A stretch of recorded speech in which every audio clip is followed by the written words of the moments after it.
noite a todos. Que a paz de Jesus esteja em nossos corações. A proposta da noite, vivendo num mundo tão acelerado, onde que a gente tem a sensação que o tempo encurtou, que os dias estão cada vez mais curtos e que nós assumimos diversos compromissos e não estamos dando conta desses compromissos, no mundo cada vez mais globalizado, com a tecnologia cada vez mais avançada, e a gente vive acelerado, e apesar disso, o suicídio e a loucura campeiam nesses dias, previsão do nosso codificador Allan Kardec, na transição planetária no qual nós estamos inseridos, que é um momento de transição a esse desequilíbrio. Como a proposta é pensar como que nós manteremos o equilíbrio, a paz, como que a gente mantém sintonizado com os objetivos, os propósitos da nossa vida, como que nós cumprimos a nossa missão, como que a gente consegue manter-se sintonizado para poder dar conta do nosso compromisso e da nossa responsabilidade. Como que a gente caminha equilibrado, que nós chamamos de paz, que é estar em perfeita sintonia com o propósito de Deus na vida de cada um de nós. Nós vamos encontrar diversas definições, mas ao sabor das minhas emoções, e é fácil a gente entender, estar em perfeita sintonia com o propósito que Deus tem, que o divino tem para cada um de nós, e que nós chamamos de paz. Não é paz, não é tranquilidade na inércia, não é isso. Paz é estar em paz com a sua consciência, apesar das situações que a vida vai nos colocar para o nosso aprimoramento. Então a gente inicia com a frase do próprio Cristo, né? Deixe-vos a paz, a minha paz vos dou, não vou lá dou como o mundo a dá. Então a paz do Cristo difere da do mundo. A do mundo talvez seja a inércia, ou a comodidade, ou o conforto material. Não, a paz do Cristo, ela diverge dessa, porque a paz do Cristo é a sintonia com as leis divinas, estar em sintonia com as leis divinas. Essa que é a proposta para a gente fazer as nossas reflexões nesses minutos que nós vamos passar juntos, né? Que a espiritualidade possa encontrar em nós recursos, em todos nós que estamos, para a gente fazer essas reflexões, que elas possam de fato mexer com a nossa mente, o nosso coração, e são perspectivas de espíritos que vieram na nossa frente aqui, respaldados pelo Cristo, né? Para que a gente, é quase que um movimento assim, de pensamento, de consciência, que nós chamaríamos, primeiramente falando, de dicas, né? E a pergunta que se faz inicialmente é se a gente tem paz. Porque paz, nós estamos falando que é esse encontro com a lei divina. É uma consciência tranquila e transparente, e que às vezes nós sentimos, depois que você termina talvez uma tarefa, uma obrigação, ou quando você movimenta na direção do outro, e ali você canalizou aquela energia, e você trabalhou com aquela energia, e aí você vem para casa. Você vem para casa com aquela consciência absolutamente tranquila de que valeu a pena. A gente pode definir paz mais ou menos assim, gente? Sim ou não? Podemos? É que a consciência tranquila, não, eu dei o meu melhor, eu fiz o melhor que eu pude. Ao final de qualquer ciclo, seja ele uma hora, um dia, um mês ou um ano, não interessa, ou mais que isso, eu fiz, eu dei o meu melhor e portanto, eu deito e durmo com relativa tranquilidade, a tranquilidade de espíritos que estamos no mundo de provas e expiações. Isso, como que a gente sente isso, né, no movimento onde a ansiedade, ou melhor, o transtorno de ansiedade campeia, né, que aquela preocupação excessiva com aquilo que vai acontecer, uma emoção que é adoecida. A ansiedade é natural, cria e é criadora, não nos preocupamos com isso. Se antecipar algo, se planejar, isso é natural. O que não é a emoção adoecida, que aí é o transtorno da ansiedade que vai te paralisar. Como que a gente mantém esse equilíbrio, que tudo é na pressa, tudo é na correria, tudo que a gente faz é correndo? Colocamos até uma imagem ali, né? Me parece que é da Índia, né? Aquela correria, atravessa daqui, atravessa daquela. A gente não consegue enxergar as pessoas, ver as pessoas. Ficamos habituados a só passar dentro do nosso compromisso, e às vezes a gente passa num ambiente. Eu, por exemplo, que venho de um pouco mais distante, aqui no ambiente rural onde moro, e a estrada é belíssima, principalmente nessa época dos IPs. E talvez, se eu perguntar para a maioria das pessoas que fazem esse trajeto que eu faço, não consegue, vai falar que nunca viu o IP florido. Ele está florindo lá agora, vários, e nunca viu, porque tem pressa, porque já está fazendo uma coisa, fazendo duas, três. E aonde que a gente vai parar com isso? Até que a vida, pedagogicamente, como comentaram com a Marisa ali, ela vai te freia, a vida vai te parar de alguma forma. Se a gente por si só não conecta com esse todo, a vida vai acabar te freando. Por quê? Porque tem atividades presentes que a gente precisa extrair delas as melhores lições. E se nós só passarmos por aqui na pressa, a gente não vai extrair essas lições. É muita coisa que nós vamos fazer na mecanicidade e que de fato a gente não tira proveito daquilo que a gente precisa aproveitar. Então, essa pressa, essa correria não é a paz do Cristo do primeiro slide, não é, que é uma paz operante, viva, não é da inércia, não é a paz de colocar o pé para o alto, não é isso não, é uma paz operante, viva, que está dentro da gente. É um movimento de ficar imperturbável diante de um monte de circunstâncias que vão acontecendo e que chega uma notícia que chega e que você fala assim: o que eu posso fazer? Não, isso aqui eu posso fazer, eu posso mudar. Não, isso aqui eu não posso mudar. E se eu não posso mudar, como diz a prece da serenidade, né? Que fala: Senhor, dai-me coragem para mudar aquilo que eu posso mudar. E resiliência, né? Não é resiliência que fala, não. Mas dá para a gente entender, resiliência para aceitar aquilo que eu não posso mudar, e sabedoria para distinguir um do outro. Porque para você ter paz, você tem que compreender essa prece. Você tem que compreender, porque tem coisa que depende de você para mudar. Tem coisa que você não vai conseguir mudar, mas você precisa ter sabedoria para distinguir uma da outra. Porque se você não tiver sabedoria, você vai tentar mudar e vai entrar num ambiente de rebeldia para tentar mudar aquilo que você não dá conta. E aquilo que você poderia mudar, você não vai conseguir mudar, porque você acha que não é para mudar, que está nas suas mãos. E a gente precisa ter sabedoria para distinguir uma coisa da outra, fazer a leitura do Evangelho. Sabe por quê? Porque senão nós vamos caminhar aqui mecanizado e a nossa vida vai perder o sentido. E aí é que está o perigo. Aí é que mora o perigo. Na verdade, nós vamos afastar do sentido da vida. Afastar do sentido da vida é não fazer aquilo que a vida propõe para nós. Que na verdade, nós vamos falar, inclusive, que é o propósito, é o ideal. Não fazer aquilo que a vida propõe para você. Você já te perguntou qual que é o seu ideal de vida? Qual que é o seu ideal de vida? Você já pensou nisso? Existe um ideal para cada um de nós? Nós já paramos para refletir em torno disso, gente?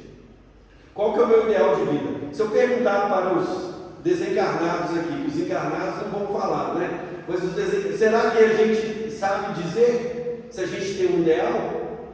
Aí não estou falando de projeto não, porque de repente a gente pode falar: meu ideal é fazer isso assim, assim, assado. Meu ideal, outro dia eu perguntei para uns amigos: qual que é o seu ideal de vida? E um falou assim: o meu ideal eu sempre tive um ideal, casar e ter filhos. Isso é projeto, não é ideal não. Eu falei: então tá, você casou e tem filho? Casei e tem filho. Então pode morrer agora, que já acabou. Você já cumpriu o seu ideal. Agora pode acabar, acabou a sua vida então. Ideal é perene. Meu ideal é ir para viajar para a Europa, por exemplo. Não, isso é projeto. O ideal é o ideal do ser humano, né? Ele é perene. E quando a gente acha que é projeto de comprar uma casa, meu ideal é ter uma casa. Meu propósito de vida é eu ter uma casa, criar meus filhos. Não, mas e se a vida mudar nessa rota aí? Você perde completamente o ideal? O ideal, gente, é o pacto que você faz com o Criador e que nem a morte do corpo físico te tira desse ideal. Em hipótese nenhuma, você continua nesse ideal. O ideal, cada um de nós já nasce com ele. A gente nasce com ele. Talvez a gente não consiga definir e distrai desse ideal. Cada um de nós já nasce com esse ideal. Porque o livro dos Espíritos fala de ideias inatas. É a direção que o ser humano deve caminhar, que está lá no livro dos Espíritos, que vai chamar de lei divina, e fala assim, já está na sua consciência. E o indivíduo só é infeliz quando dela se afasta, está até dentro do slide também, já está ali, está ali. E vai dizer o Friedrich Nietzsche, que é um filósofo bem interessante, ele vai falar assim, quem tem um porquê suporta qualquer como. Porque a gente fala, não, mas está acontecendo isso comigo? Está acontecendo isso assim, assim, assado também? Quem tem um porquê suporta qualquer como. Se você tem objetivo, tem propósito, tem ideal, a experiência que você vai passar não interessa. Por isso que os cristãos de primeira época lá, como que eles conseguem permanecer imperturbável? É porque ele tem um porquê. Porque existe algo, ele tem uma direção, ele vai em uma direção. Então quem tem um porquê, a pergunta é, nós temos um porquê? Quem tem um porquê vai suportar de fato qualquer como. E aí o pai da logoterapia, o Victor Frankl, ele vai falar isso lá, né, na Busca do Sentido, na obra monumental, best-seller dele lá, ele vai falar justamente isso. No final, a chave, né, da obra, ele vai falar a respeito disso. Quem tem um porquê suporta qualquer como, porque ele estava preso no local da Segunda Guerra Mundial, onde a vida perdia o valor, onde as pessoas morriam, cavavam a própria cova, onde não tinha uma refeição, e ele falava, ora, se a gente tem ideal de ser humano, nós não vamos perder, a gente não vai perder, nós vamos caminhar, apesar das adversidades, que são muitas, apesar de qualquer dor e adversidade. É um psiquiatra, né, hoje ficou famoso com esses relatos, e aí a proposta de vida está em sintonia com o que Jesus apresenta para nós e que é a doutrina espírita. É claro, corrobora que a doutrina espírita é para elucidar o Evangelho de Jesus, simples assim. E ele vai dizer assim, que eu seja digno da minha tormenta. Que eu seja digno da minha tormenta. Então, queridos irmãos e irmãs, tem um movimento de tormenta, porque é aflição para cada um de nós, porque o próprio Cristo ensinou, no mundo tereis aflição, mas tem de bom ânimo, porque eu venci o mundo. Então ele vai dizer, passe por sua tormenta com dignidade, que é o próprio Chico Xavier, para falar mineiramente falando, está caindo o avião, né? Valeu-me Nossa Senhora, valeu-me o Espírito Emmanuel, parece que vai falar, Chico, o que é isso? Não, Emmanuel, você não está vendo que nós estamos morrendo, o avião está caindo, ele vai falar, então morre com educação. Assim, morre com educação, meu filho, que eu seja digno da sua tormenta. Aí quando vem alguém reclamar comigo, né, Miguel? Vem alguém reclamar, fala, você já leu a obra, né, do Victor Frankl, essa aqui? E ele fala assim, seja digno da sua tormenta. Você passar por sua tormenta sem dignidade, ela perde o valor.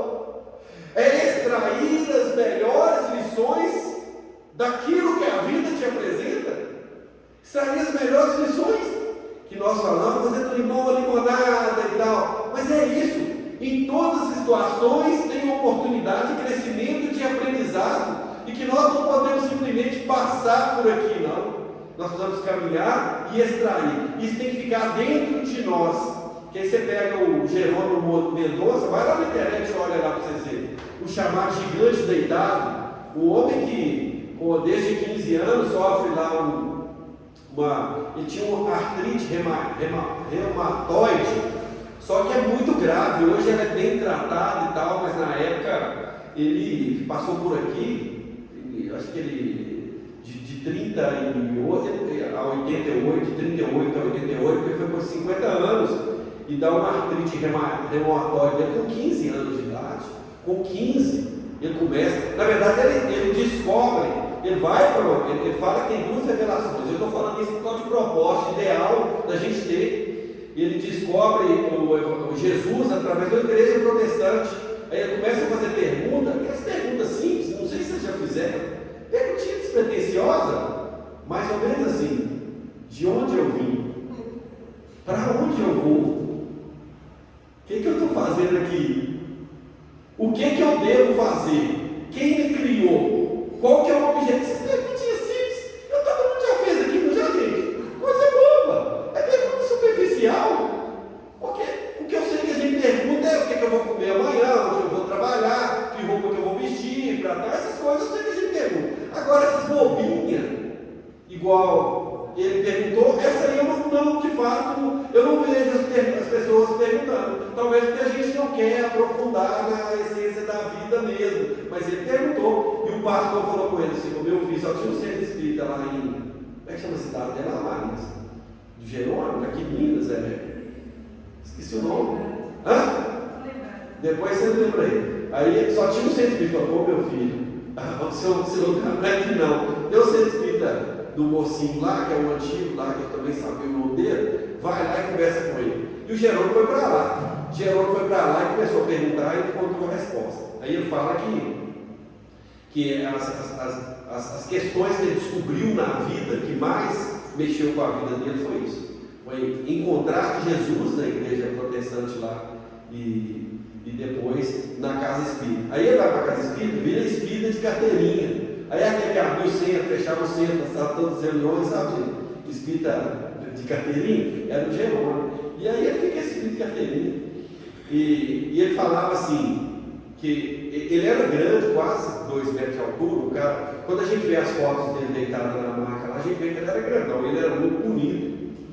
E ele falava assim: olha, mesmo depois da doença, com 15 anos, a doença se manifestou. Ele começou a sentir umas dorzinhas. Mas aí ele foi numa reunião do centro espírita, via um orador lá na casa, e um médium orador, bem famoso, conhecido. Então foi aquele tanto de gente, a gente era janela, era igual o centro lá da prece, lá de Uberaba, tinha gente para todo lado.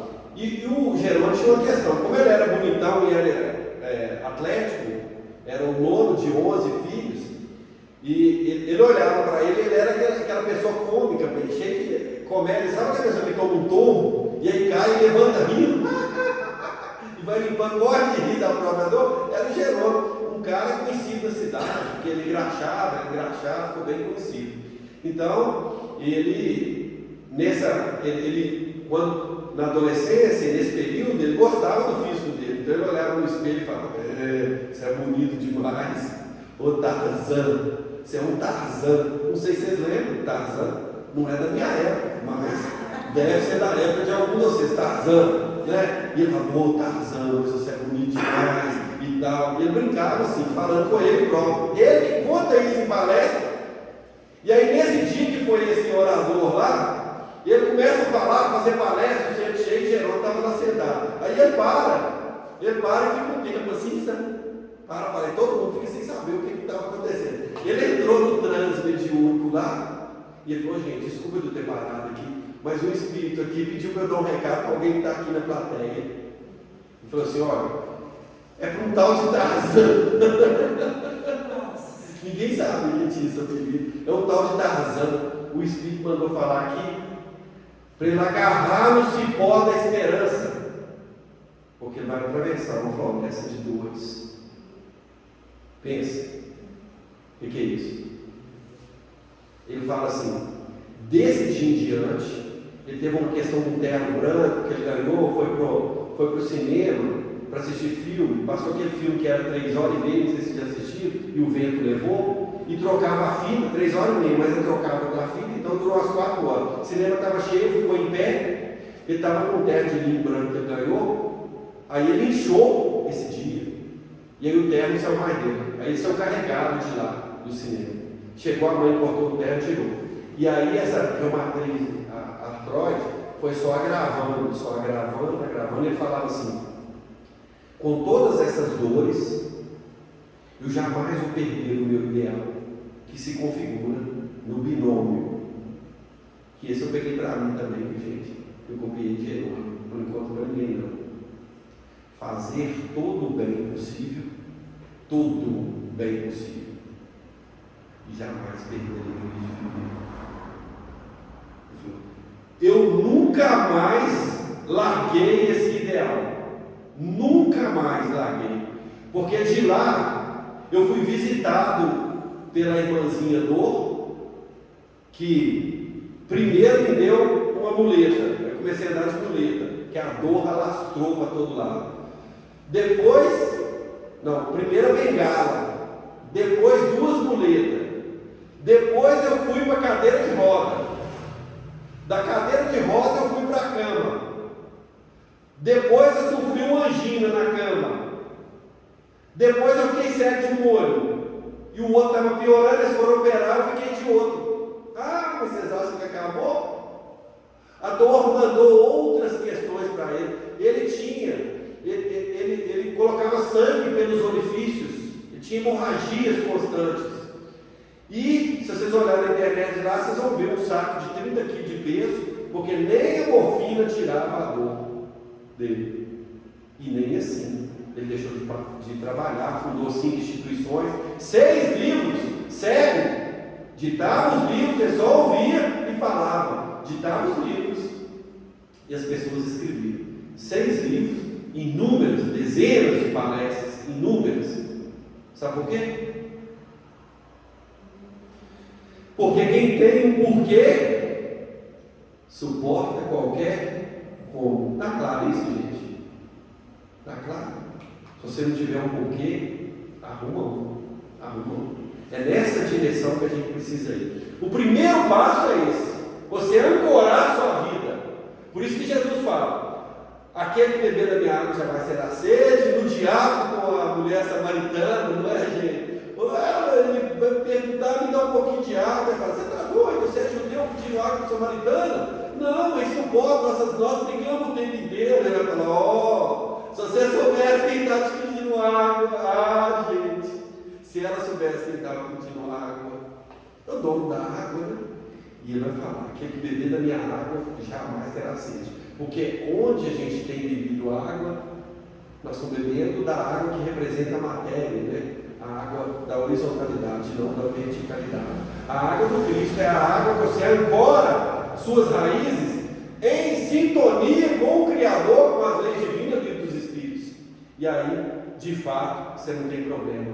Sabe como que a gente observa isso? Se você tem um ideal, observa-se o que você está fazendo no seu dia combina com o seu ideal de vida. Assim, será que isso aqui pode? Será que não pode? Porque você precisa saber, né? É pecado, não é pecado? Para nós nem tem isso, né? O que você está fazendo no seu dia, qualquer ato seu no seu dia, ele está indo em direção ao seu ideal ou não? Eu me pego fazendo um monte de coisa que não comunga do meu ideal. Vocês não? Um monte de coisa. Assim, nossa, estou fazendo isso aqui mais por prazer ou por qualquer outro motivo, mas isso aqui não está dentro do meu ideal de vida, não. Não está dentro. E olha, não estamos falando de nenhuma extremidade, nem de nenhum tipo de radicalismo, tá, pessoal? Não tem nada disso aqui não. É ser feliz, ser jovial, fazer o que tem que fazer, comungar nas questões sociais, da sociedade, mas a gente precisa analisar o que nós estamos fazendo. Está dentro do nosso ideal? Porque é interessante. Primeira coisa é ancorar a sua vida nesse propósito. Como fez Jerônimo Mendonça. Escolhe para você um propósito de tornar-se humano, cada vez mais humano, que é de realizar aquilo que está dentro de você, que é a lei divina gravada na sua consciência, olha para dentro de você, perceba, e aí se realizar nesse ideal. E toda vez que você sair disso, aí sua consciência vai te cobrar. Ela te cobra, ela vai te cobrar. Então, está lá, né, a lei divina natural é a única verdadeira para a felicidade do homem. E ele só é infeliz quando dela se afasta. Kardec, Livro do Espírito 614. Está dentro de nós. Quando você afasta dessa lei divina, por um minuto, durante o seu dia, o que você está gerando? Infelicidade. Porque você só tem infelicidade, ou seja, olha aqui, dando um conceito de felicidade. Está falando que você é infeliz quando você afasta da lei divina. Então você é feliz quando tem conexão com ela, na realização do propósito divino na vida de cada um de nós. Está claro isso, gente, ou não? O que a gente vai falando é rápido, mas é isso que ele coloca para nós. É saber do nosso dia, né? E na perspectiva desse dia, é claro que nós conversávamos até com a Marisa ali a respeito de uma pessoa e a gente chega na consideração das obras dessa pessoa no passado. E a gente pensando, nossa, é muita coisa que está dentro da pessoa. E aí, gente, ela precisa desse choque na carne aqui, num momento às vezes muito conturbado para ela, mas manter-se encarnada já é um progresso. E já é um movimento de disciplina. Só da pessoa que está em processo de muito desequilíbrio e de peso de consciência do passado muito grande, manter-se aqui no raberrão das experiências que a vida nos oferece, já é algo muito importante. E a gente direcionar nossa vida e manter o ritmo nela, o ritmo é a disciplina que a vida nos pede. E aí nós vamos ver lá, né? A austera disciplina antecede a espontaneidade do amor. A austera disciplina está lá. Olha para vocês verem. É Humberto de Campos, não é? Que vai falar no livro Boa Nova, capítulo 2, quando ele vai falar da voz que clama no deserto, que é João o Batista, que é a representação da disciplina. Foi quando o nosso querido Chico Xavier começa na psicografia e no trabalho que ele tinha, que começa a dialogar com o Espírito Emmanuel abertamente, e Emmanuel fala com ele: olha, Chico, para você para o trabalho, que não vai ser fácil, porque não tem nada fácil, gente, eu só vou pedir 3 coisas, só 3. Se você cumprir as 3 coisas, você vai conseguir seguir adiante no planejamento daquilo que foi proposto para você na sua reencarnação. E 3 é pouco, né, gente? Só 3 coisas, não é mais que 3 não. Após então, Emmanuel, o senhor me diga então quais são. O senhor me diga quais são essas coisas. Ele fala: pode falar a primeira, Chico? Pode. A primeira é disciplina. Disciplina, eu entendi. Então pode falar a segunda? A segunda é disciplina. Então, já que as 2 primeiras são disciplina, a terceira também é disciplina. A fala de Emmanuel para Chico Xavier passar por aqui e dar os frutos que ele deu, porque é uma figura extraordinária, amorável, é o amor, é uma expressão do amor. E não estou falando de religião, não. Em qualquer segmento vai falar do Chico dessa forma: disciplina, disciplina, disciplina. A gente caminha em uma direção de organização, às vezes começa com ela externa, para ela vir para o interior. É um movimento que você vai fazer, quando nós falamos aqui ontem no nosso estudo, né, que ele fica quase que mecânico. Você começa ele mecanizado, depois você transforma aquilo e joga para dentro de você. Algumas coisas você vai pela razão, e depois aquilo incorpora no seu ser. Eu trabalho aqui no colégio militar, e aí nós temos um trabalho lá e uma maneira de educar que ela, para a atualidade, às vezes ela difere um pouquinho dos demais educandários, porque nós cobramos alguns movimentos sociais, alguns valores a gente cobra e responsabiliza os nossos alunos, e eles são responsabilizados. Exemplo, chegar no horário, e se ele não chega às 6h45, ele é responsabilizado. Cai pontuação, ele entra no portão, o portão já fechou, o uniforme, que tem que estar bem uniformizado, limpo e passado, o cabelo cortado conforme os padrões. Se o professor der um dever de casa e ele não fazer, ele é responsabilizado por não fazer o dever de casa. Os mestres são professores e não são alunos, e são chamados de senhores, e todo mundo é senhor e senhora.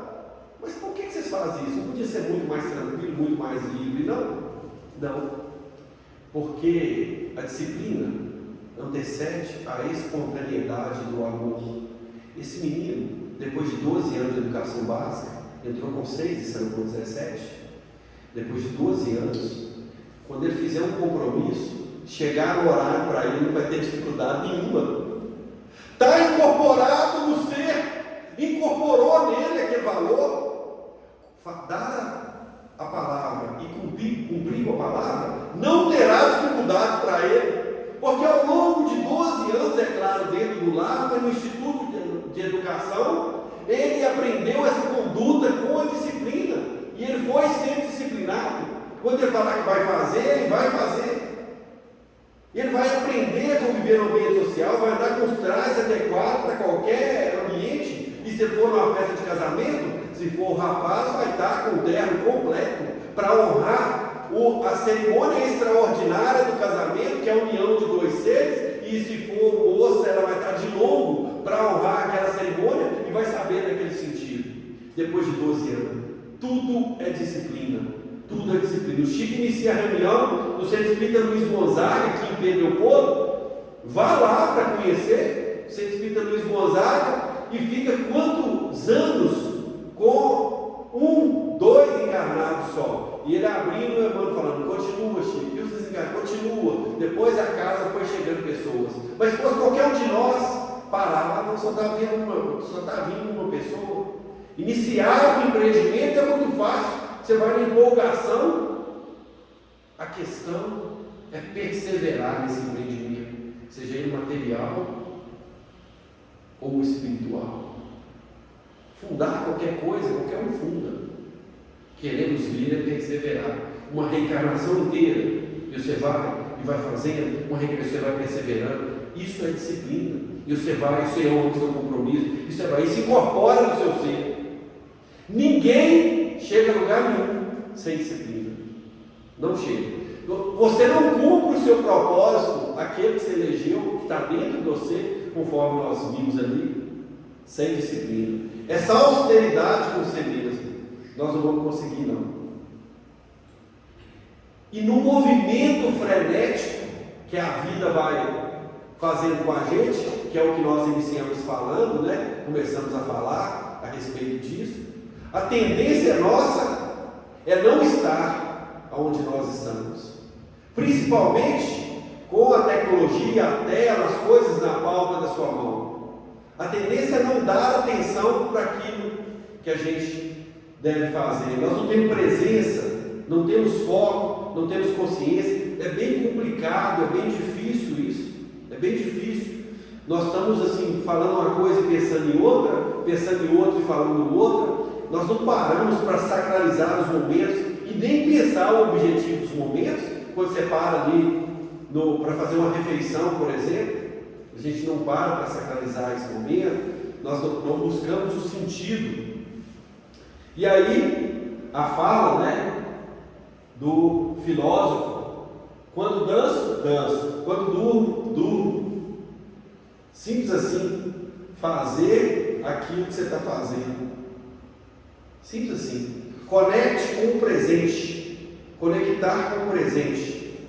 Nós estamos falando, gente, de caminhos, direções para a gente manter nossa paz.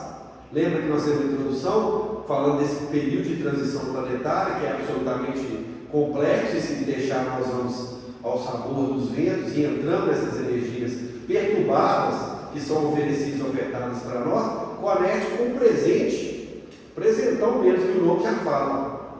Né? Hoje tem os cursos em Mindfulness, né? que é essa conexão com o presente, mas eu não vejo nenhuma proposta que sugere para nós conectar com o presente maior que a doutrina espírita, não. Eu não vejo, que é uma conexão real, é entrega total onde você está, você entrega aquilo que você está fazendo, e isso é absolutamente diferente,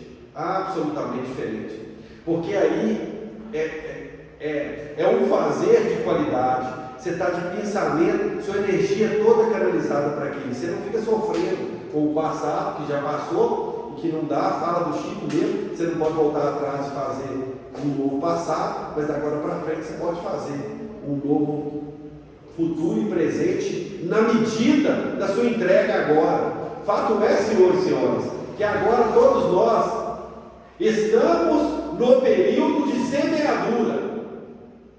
Nós estamos só semeando.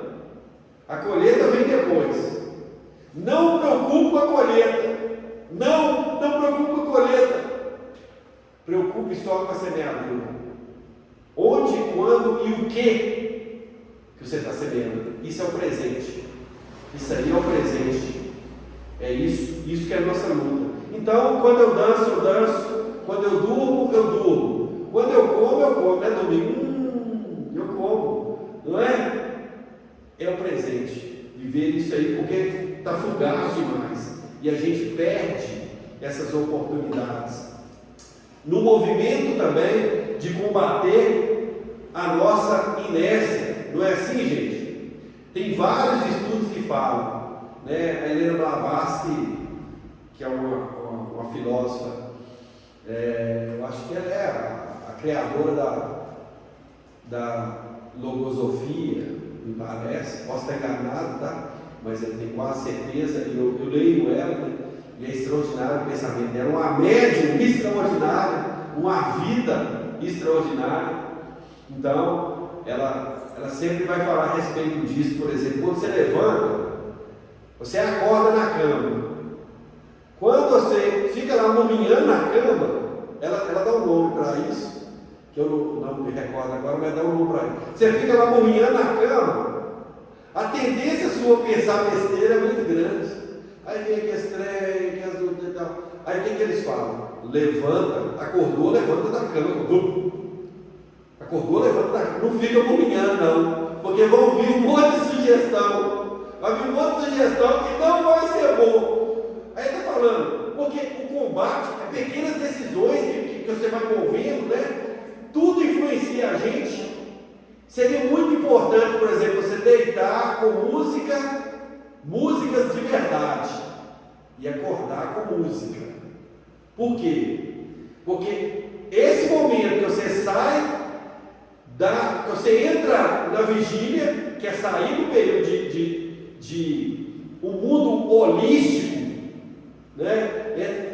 Sair desse período de sonhos, esse período que você está, né, que não está na vigília, a entrada dele é importante, e quando você vai entrar para ele, também é importante, a entrada e a saída dele, ou seja, ao dormir e ao acordar. Use técnica. Você vai assistir lá uma série sangrenta na hora de dormir? Nós somos absolutamente impressionáveis. Se você captar essas energias, ela vai. Eu tenho algumas que tem mais de 20 anos, que se eu baixar meu padrão de consciência, ela volta. Vocês acreditam? Se você baixar seu nível de consciência, aquela perturbação que você viveu, em razão de uma imagem que você viu, até de um filme que você assistiu, ele volta e te perturba. Nossa, mas você está falando bobagem, não estou, a tese não é minha. São vários ensinamentos em torno disso. Vocês perceberam, gente, que assim, a gente tem que buscar conscientemente coisas que vão nos equilibrar, porque é muito fácil a gente sair do equilíbrio. Não age como se fosse viver 10 mil anos, porque nós não vamos. Uma reencarnação é aproximadamente quantos anos, gente? No máximo quantos para nós? 100? 100 anos. Na verdade é isso mesmo. Mas você conta assim, 100 anos. 100 não é 10 mil anos. É rápido demais. Sai da inércia, movimenta, trabalha, faz, entrega. Dentro da sua possibilidade. Vai lá e vai fazendo, faz igual Madre Teresa de Calcutá, né? Que vai lá, o cara quer pegar entrevista com ela. Não, meu filho, vem cá, me ajuda aqui que eu te dou uma entrevista. E aí, se ele ajudar ela a dar uma entrevista, é isso, movimenta nessa direção, foge da inércia, porque nós temos uma tendência a cair na inércia e a gente não realiza, se projeta na perspectiva da gente integrar esse um todo e contribuir com a vida e com a gente mesmo, com a sociedade. Lei de sociedade, terceira parte do livro dos Espíritos, das leis morais. A sétima é lei de sociedade. Você está aqui porque você tem uma entrega, tem um objetivo para você e para a própria sociedade. Se você não faz alguma coisa que beneficia o outro, você está na contramão de direção, porque isso é contra a lei divina. Precisa tomar absoluto e profundo cuidado com a crítica. Isso também é terrível, gente. Sabe por quê? Leiam lá o primeiro capítulo do livro de Lei Alcárnica, que é Como Fazer a Vida Influenciar a Pessoa, que o título parece que é uma coisa que não é. Quando você vai ler a profundidade dos ensinamentos, sabe por quê? É difícil a pessoa aceitar uma crítica. A crítica, pessoal, é só para quem, a maioria das vezes, você tem a obrigação de educar.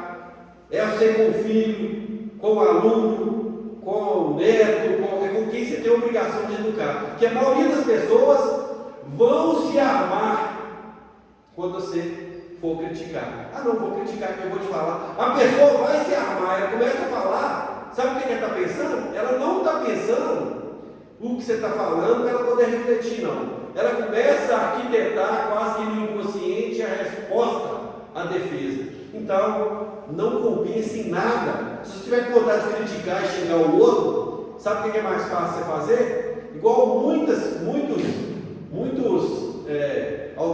pessoas aí que vieram na nossa frente de sabedoria já fizeram. Escreve, olha, eu queria falar para você, isso assim, assim, assado, ou digita, você não deve fazer isso por isso e isso. Ah, como que você fez, gerou isso, isso. Porque se você fizer isso, vai gerar isso. E depois que você escrever, você não manda para a pessoa. Não manda. Você não está aguentando de vontade de falar com ela que está errado, por isso. Porque você quer ter razão e não vai adiantar. Você vai ter razão e ele não vai concordar e você vai perder a paz. Cada um está num movimento e numa hora. E isso não resolve, tá, gente? Principalmente entre os cônjuges. Aí eu vejo que lá em casa isso nunca resolveu. Não adianta. Aí quando me pergunta, eu tenho que falar com o máximo de cuidado, assim. Não pergunta, você quer minha opinião mesmo? E tal. Aí eu vou dar uma opinião, tem que ter muita tranquilidade. Eu não posso falar que discordo. Essas palavras, elas ferem, a pessoa já arma na hora. Eu falo que eu penso diferente. Não, você tem certa razão, mas eu penso diferente, tem um ponto também. Fica passear, fala. Porque as pessoas, gente, vai no penitenciário aí e pergunta para os presos lá se vocês estão errados. E vocês cometeram aquele crime. Não, isso é uma injustiça. O que fizeram comigo foi injustiça. Estou aqui, alguma coisinha ou outra eu dei, mas para ficar aqui não, desse jeito não. É uma injustiça. Pergunta você ver se vocês devem. Não estou preparado para a crítica. Para que você vai criticar? Para que meter a mão no dedo da ferida? Não vai resolver. Se você fizer isso consigo mesmo e diminuir a crítica, né, a gente, de fato, nós vamos estar muito mais bem sucedidos. Não são as coisas que perturbam os homens, mas o juízo que eles fazem sobre as coisas. Não é a coisa propriamente dita. Assim, fulano me magoou, ele me ofendeu. Não. Presta atenção nisso, gente. Você se sentiu ofendido, é um sentimento. Você se sentiu. Pega o fato lá. O indivíduo que você falou que ofendeu, às vezes nem sabe que fez isso. Ele me ofendeu quando falou assim, não. Você se sentiu ofendido. Entre o que você sentiu e a verdade dos fatos tem uma distância muito grande. Porque não são as coisas que perturbam os homens, mas os juízos que elas fazem sobre as coisas. É o juízo que passa no nosso sistema psicológico, é como que eu vejo as coisas. Perceberam, gente? Então, não adianta. As pessoas não enxergam a vida da mesma forma que a gente enxerga. Você vai ter desgaste para quê? Foi Jesus que ensinou isso no capítulo da mulher adúltera. Aquele que tivesse em pecado, que atire a primeira pedra. Foi o Cristo que falou. Foi Cristo. Aí esse filósofo histórico aqui, nesse manual dele, eu até tenho lá que é o dele, que é extraordinário, ele vai falar a respeito disso. Eu adoro essa frase. porque ela faz com que a gente, resistindo, tudo passa no seu filtro, aí você enxerga. Não quer dizer que você está vendo a verdade, você está vendo a sua verdade. Percebeu? Se você melhorar o seu filtro, melhora o que você está vendo. Está claro isso, pessoal? Organizar o ambiente, né? Em tudo que você vai fazer nesse processo de disciplina, de não criticar, organiza o ambiente que está às suas voltas. Eu coloquei ali a teoria da janela quebrada, eu gosto muito dela, na administração a gente fala muito dela. E ela vai dizer, um psicólogo norte-americano que trouxe, e assim, eu levo ela para a vida, e é claro que a gente precisa disso mesmo. Se você tiver um trinquinho ali na janela, inconscientemente, e se você não trocar o vidro, inconscientemente ele dá autorização para quebrar o prédio inteiro. Então, pessoal, organize sua casa, limpeza, higiene, coisas no lugar, organize por fora, vai caminhar por dentro. Não é virar obsessivo, não. Se você não tiver organização, você não organiza por dentro também. Mas você está procurando um emprego, é Miguel, está desempregado, não é o caso dele, está aposentado, três aposentadorias diferentes, magistério, professor, cara tranquilo, é diferente. Mas, aí Miguel está procurando emprego. Aí fala assim, gente, saiu o emprego, tem que trazer esse documento aqui em 1 hora, senão não vai dar porque vai passar. Aí Miguel é desorganizado. Sabe o que acontece com ele? Não consegue achar os documentos dele. Liga para a mãe, liga para a esposa, você pôs aonde? Como é que está? Porque é desorganizado, a vida dele não vai andar. A vida sua do desorganizado não anda. Vocês acham que Deus não é ordem? Deus não é caos, é cosmos. Deus é ordem. Tem uma estrela fora do lugar, tem uma rosa que nasce fora do lugar, feia, torta, onde que não devia. O universo é ordem, é organização. Se você não organiza sua vida, suas coisas, seu movimento, se você não limpa, não preza por isso, não olha, não ajusta o horário, não agenda, não faz uma coisa de cada vez, não põe as coisas que você precisa mais rápido e que você usa toda hora mais próximo. Você vai organizar uma cozinha, você consegue colocar as coisas que você usa para o café, você faz todo dia. Mas o pote de café está lá não sei aonde, você tira a água da geladeira toda hora, mas a água está enfiada na gaveta. Você não organiza por fora, como é que você vai organizar por dentro, criatura? Que é isso? Está na cara, isso é evidente. Uma janela, um trinco na janela dá autorização para quebrar a casa toda, para quebrar a casa inteira. Começa assim, precisa de organizar, porque você não tem paz, você não vai ter paz, você não vai conseguir, e depois vai reclamar, vai chorar, vai criticar, porque reclamar também não dá, né? Eu tive que colocar isso, né, gente? Nossa, isso é um exercício. Eu recomendo para vocês, para quem usa relógio, se não tiver, amarra uma fitinha e fica de olho em você. Quando você reclamar, você pega e troca de lugar. É terapêutico. Aí reclamou de novo, volta para cá e troca de lugar. Já foi duro. Fica de olho em você. Reclamou, troca de lugar. Põe uma fitinha, um relógio, troca de lugar de novo. Fica de olho em você, presta atenção em você. Ninguém vai ver, vai falar isso. Está meio doido, troca de negócio toda hora. Tem problema não. Você está fazendo a reforma íntima. Você troca de lugar, sabe por quê, gente? Porque é isso, a gente reclama. Mohammed Karachan Gandhi, a frase é atribuída a ele. Não tenho certeza se é. Seja você a mudança que deseja no mundo. Eu amo essa frase. Você quer uma mudança no mundo? Seja você. Cobra do outro, não. Critica, porque os políticos não fizeram isso. Agora fulano vai ganhar de novo. É porque chegou atrasado? É por causa disso? Não faça você. É só você, o outro deixa de ser como ele quiser. Foi Jesus que ensinou. A receita não é minha, tá? A fórmula não é minha. Se você estiver com raiva aí, depois vocês cobram do Cristo. Cobra dos Espíritos. Ah, não é minha, foi ele que ensinou. Olha, gente, é você, não é o outro, porque o outro fazia isso. Tinha um obreiro na casa aqui. Gente, pensa o cara que ficava bravo quando iniciava uma reunião de estudo e a pessoa chegava atrasada. Ele até barbava, não, nós já falamos para chegar no horário, e a pessoa não chega no horário, ia dar um discurso quando chegava.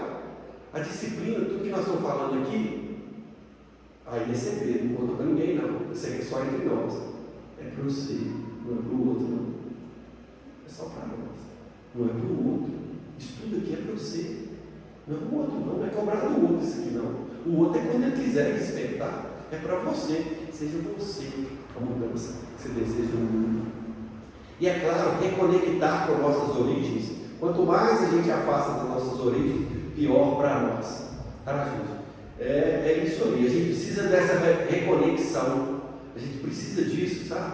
A gente precisa sentir o vento batendo, olhar para a lua que está linda e canalizar essa energia dela na nossa direção, sem reconectar, porque nós fazemos parte dessa natureza.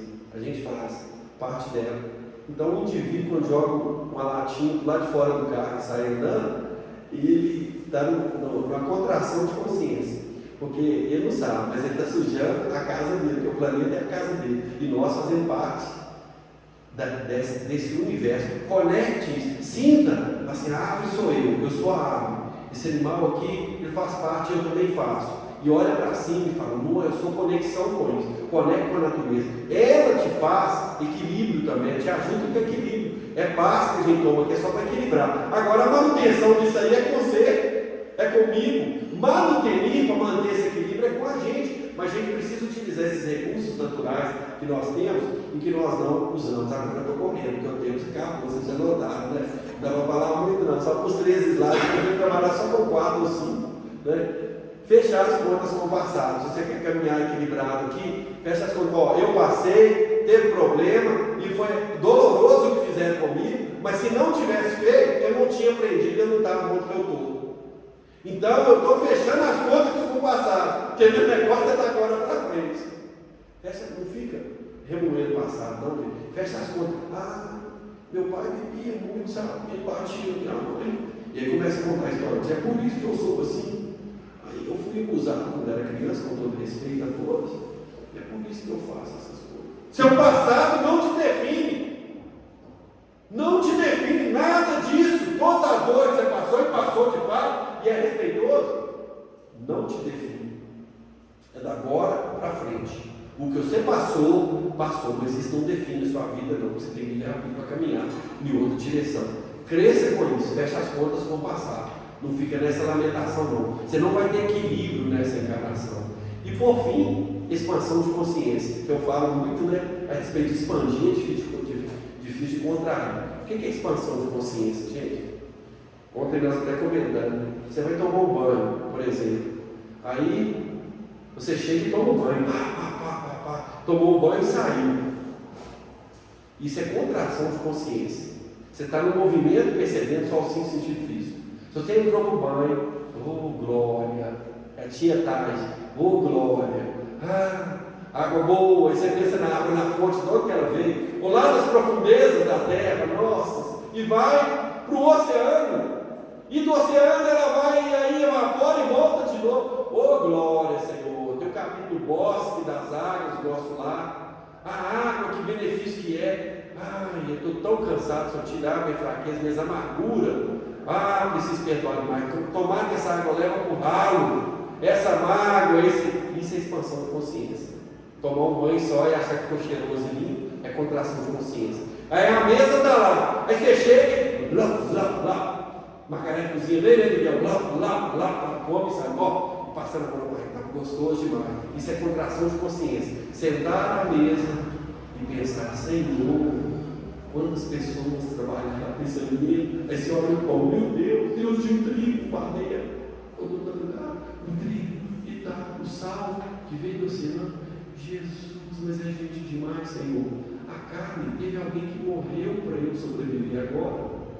Gente, de fato, eu estou grato, e eu também vou me embolar, eu vou dar de mim mesmo, morrer para que outros vivam. Gratidão, Senhor. Isso é expansão de consciência. Chegar, comer e sair é contração de consciência. Só para a gente entender quando fala que expandir consciência. Se você não expande consciência, não vai viver em paz, que é a nossa proposta. Né? Aí eu coloquei ali do famoso Exupéry, o Antônio dos Santos, brasileiramente falando, que é o autor do Pequeno Príncipe. Só se vê quando vem o coração, não é um órgão, não, tá? O coração é o centro. O centro para onde que a gente fica circulando é o centro, é o ponto de equilíbrio. Não tem nada a ver com o órgão, que na verdade ele é só símbolo Só se vê bem quando vê por expansão de consciência e enxergar no coração, fugir dos 5 sentidos. É isso que a gente precisa fazer, né? A paz não acontece por acaso, ela é construída diariamente. Já chega aqui e fala: ó, eu vou viver em paz. Eu saí daqui da palestra agora, eu vou viver em paz, eu vou buscar fazer isso agora, eu vou ficar em paz, eu vou buscar essa paz, eu vou nessa paz. Ela é essa construção diária. E que a paz ela possa começar no nosso próximo gesto, aqui agora, para que a gente sair, um olhar, um pensamento. É sempre assim. É isso que Jesus fala. É essa paz que ele quer nos dar no primeiro slide que nós colocamos lá. Essa paz não nos deixa a paz como o mundo a dá, que a paz do Cristo é diferente. Que a gente possa buscar essas. Isso aqui é uma perspectiva de reflexão, é uma proposta de viver em paz. Agora, cada um de nós acolher da maneira que a gente entender que de fato vai ser bom para nós. Que Jesus nos abençoe e nos ampare.